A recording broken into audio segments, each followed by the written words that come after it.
আপনার মধ্যে যদি রাগ থাকে তাহলে এই গল্পটি শোনার পর আপনার মধ্যে আর কোনোদিনও রাগ আসবে না।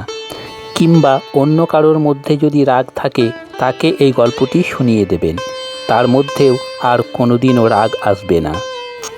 একজন সাধু মহারাজ গঙ্গার জলে ভালোভাবে ডুব দিয়ে স্নান করে গঙ্গার পাড় থেকে উঠে আসছে। গঙ্গার পাড়ে একজন কদাকার ব্যক্তি বসেছিল, অর্থাৎ ভীষণ অপরিষ্কার এবং গা থেকে তার গন্ধ বেরোচ্ছে এরকম একজন ব্যক্তি গঙ্গার পাড়ে বসেছিল।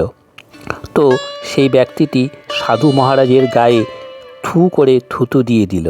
সাধু মহারাজ হাসি মুখে আবার গঙ্গার জলে ভালোভাবে ডুব দিয়ে গঙ্গার পাড়ে উঠে আসছিল। সেই ব্যক্তিটি আবার সাধু মহারাজের গায়ে থু করে থুতু দিয়ে দিল। সাধু মহারাজ আবার হাসি মনে গঙ্গার জলে ভালোভাবে ডুব দিয়ে স্নান করে গঙ্গার পাড়ে উঠে এলো। সেই ব্যক্তিটি আবার সাধু মহারাজের গায়ে থুতু দিয়ে দিল। এইভাবে সেই ব্যক্তিটি 100 বার সাধু মহারাজের গায়ে থুতু দিল।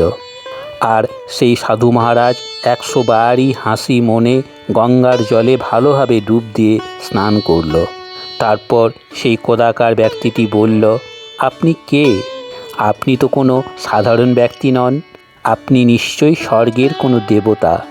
আপনার মধ্যে কি এতটুকু রাগ নেই? যেখানে অন্য কারোর মধ্যে একবার থুতু দিলেই রাগে পুড়ে জ্বলে যেত, এত ধৈর্য পেলেন কি করে? তখন সেই সাধু মহারাজ বললেন, আমি একজন সাধারণ ব্যক্তি, আর এই সমস্ত গুণগুলো আমি অর্জন করেছি। যে কেউ এই গুণগুলি অর্জন করতে পারবে, শুধু ইচ্ছা, চেষ্টা ও ধৈর্য চাই। মানুষ জন্মানোর পর তার মধ্যে রাগ, তেজ, হিংসা, লোভ, অহংকার এগুলো থাকবেই। আর এগুলো মানুষ যদি ত্যাগ করার চেষ্টা না করে তাহলে সবচেয়ে ক্ষতি বেশি হবে নিজের। যেমন আজই আমি যদি রাগ করতাম তাহলে সবচেয়ে ক্ষতি বেশি হতো আমার নিজের, কারণ রাগের ফলে ব্লাড প্রেশার বাড়ত, মনের চঞ্চলতা বাড়ত, মেজাজ খিটখিটে হয়ে যেত, এমনকি হার্ট অ্যাটাক হওয়ার সম্ভাবনাও থাকতো। এছাড়াও রাগ করার ফলে একরকম হরমোন ক্ষরিত হয়, আর এই হরমোনের প্রভাব প্রায় 4 দিন থাকে, অর্থাৎ 4 দিন পর্যন্ত এর রেশ আপনার মনে থাকবে। তাই রাগ একেবারেই বর্জন করুন, আর এর জন্য প্রয়োজন প্রচুর ধৈর্য এবং অভ্যাস। আশা করি গল্পটি শোনার পর আপনাদের মধ্যে ধীরে ধীরে রাগ কম হতে শুরু করবে এবং একসময় আপনার মধ্যে আর রাগ থাকবেই না।